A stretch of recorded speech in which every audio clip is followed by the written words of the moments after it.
everyone, to a brand new episode of the Mr. English Podcast channel. I'm your host, Anna, here to make your English learning journey feel less like a textbook and more like a coffee chat with friends. And I'm David. It's great to be here, Anna. I'm feeling particularly reflective today. Oh, reflective how? Did you spend the morning contemplating the mysteries of the universe again? Not exactly. I was actually remembering the most awkward conversation I ever tried to start. It haunts me to this day. I was at a cafe in London, determined to practice my English.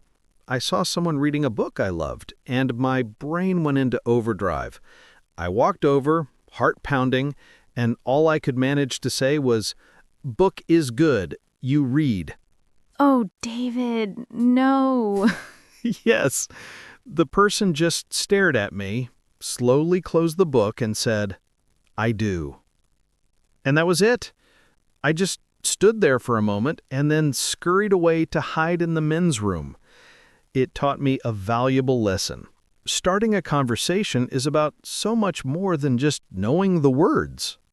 That is the perfect, albeit painful, story to kick off today's topic. We're not just talking about how to say hello.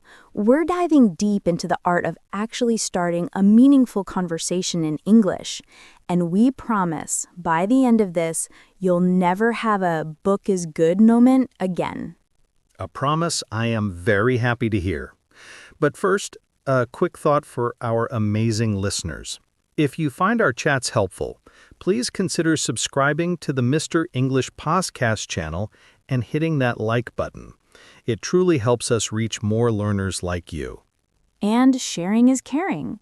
If you know someone who is also trying to avoid awkward cafe encounters, send this episode their way. We appreciate you all immensely.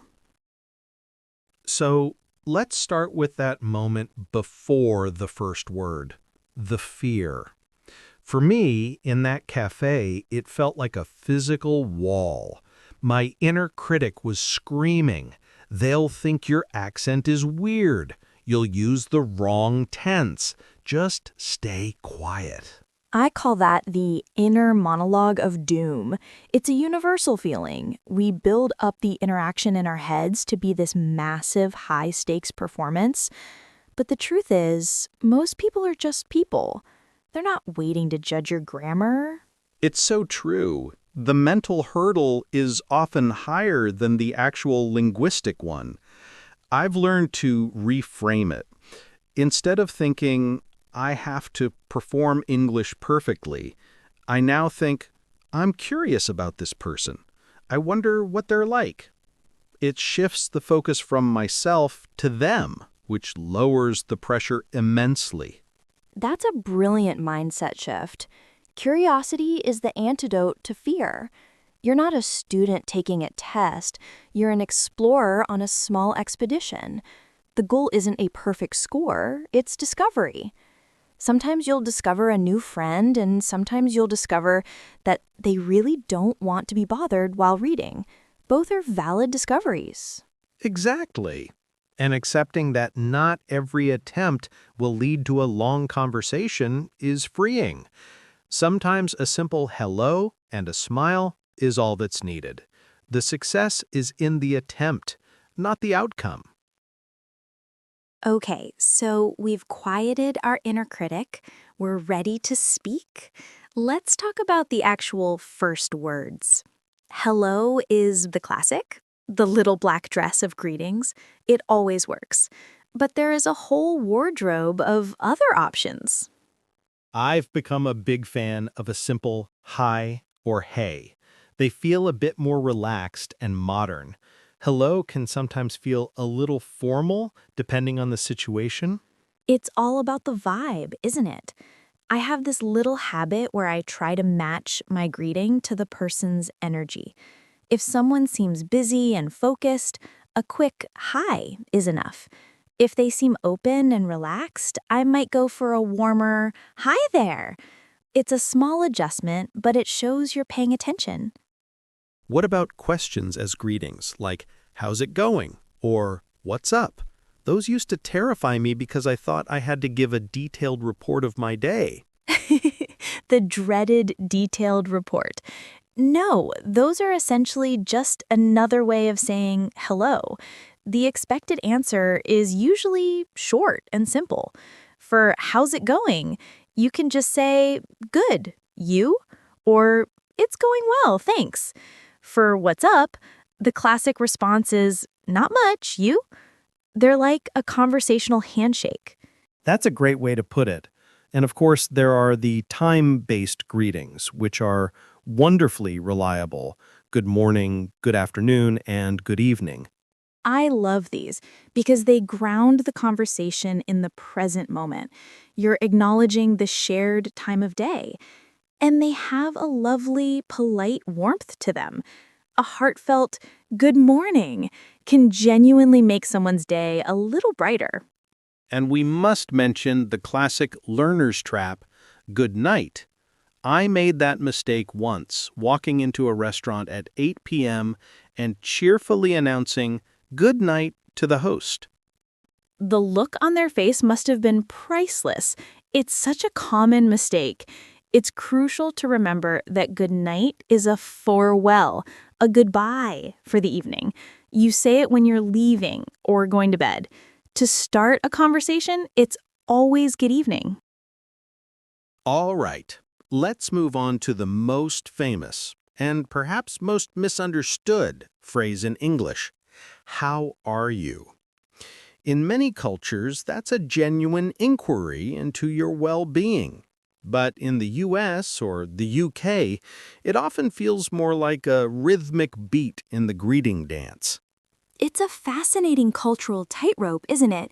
The textbook answer is, I'm fine, thank you, and you? Which is perfectly fine, but it can also sound a bit robotic. Nobody is ever just fine. I've started treating it as an opportunity.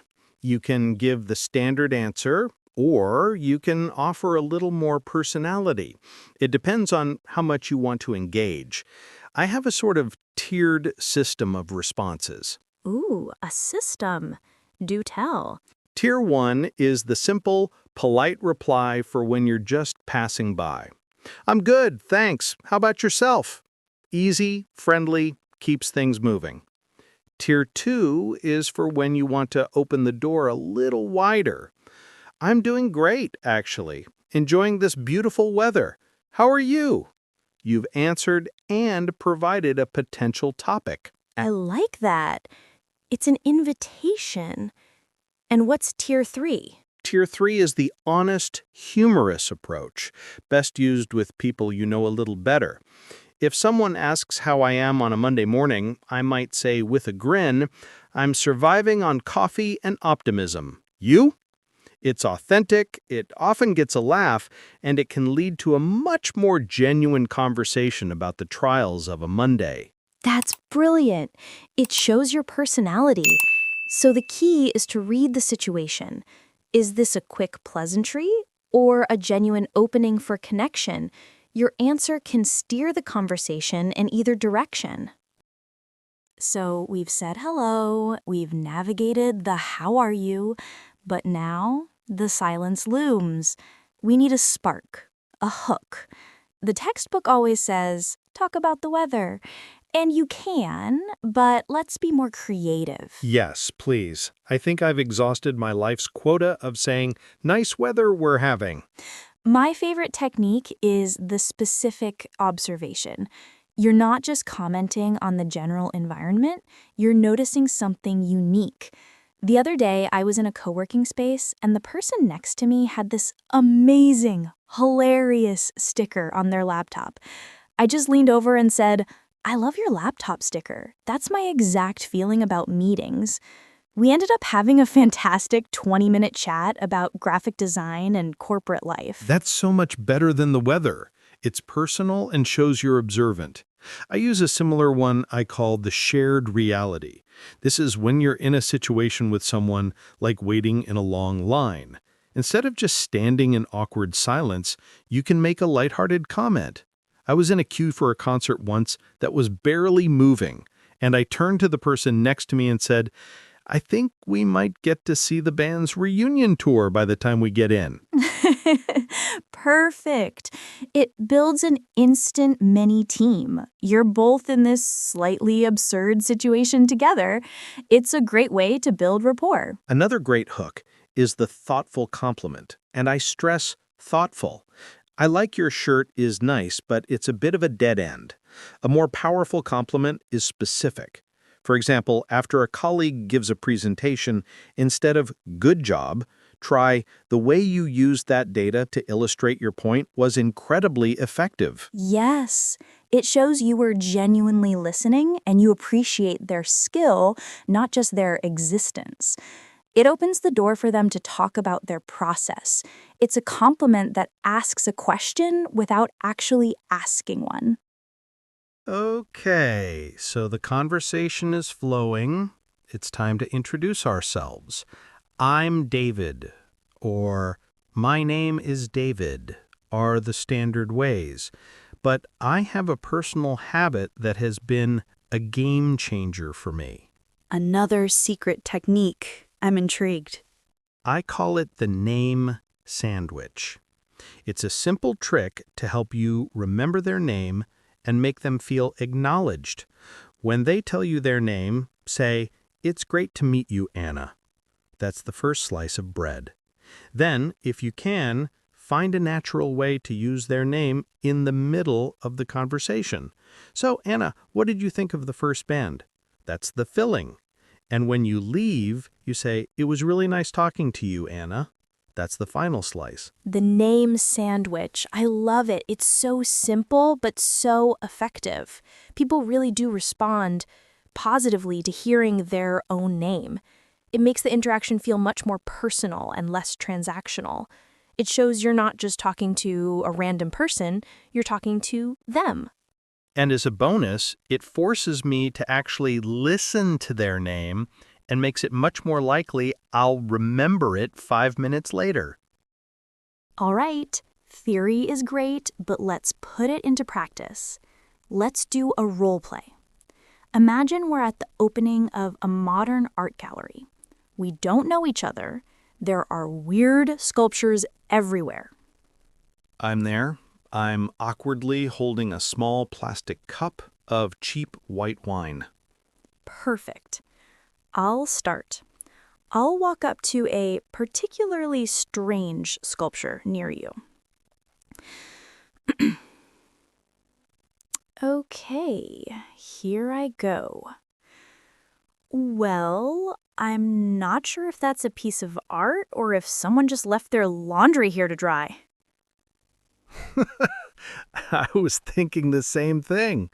I'm pretty sure my nephew made something similar in kindergarten last week. I'm David, by the way. I'm Anna.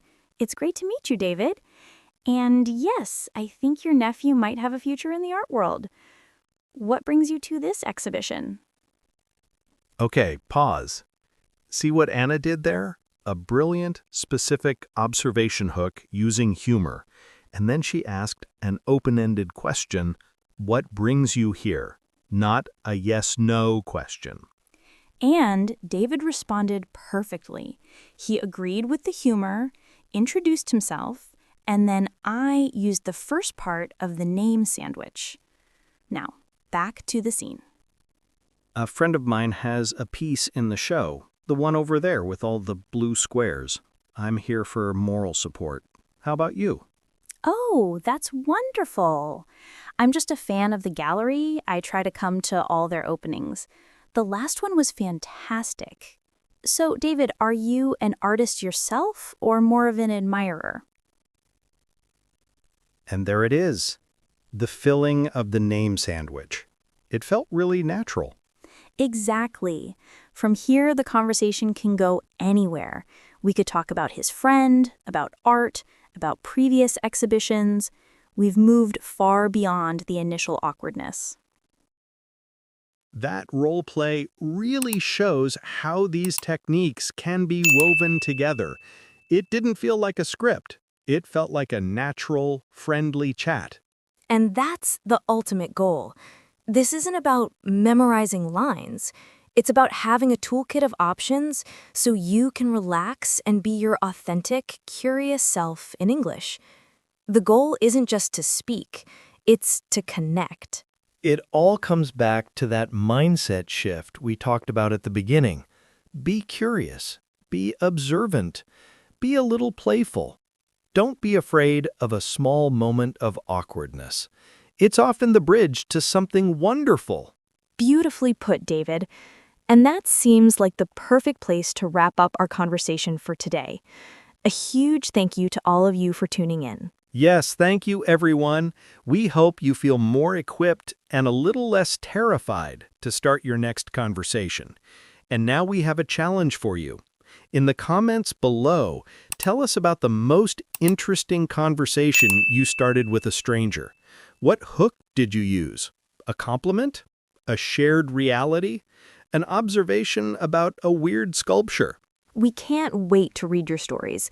They inspire us endlessly. Keep practicing, keep connecting, and keep being curious. Until next time on the Mr. English Podcast channel. Bye, everyone!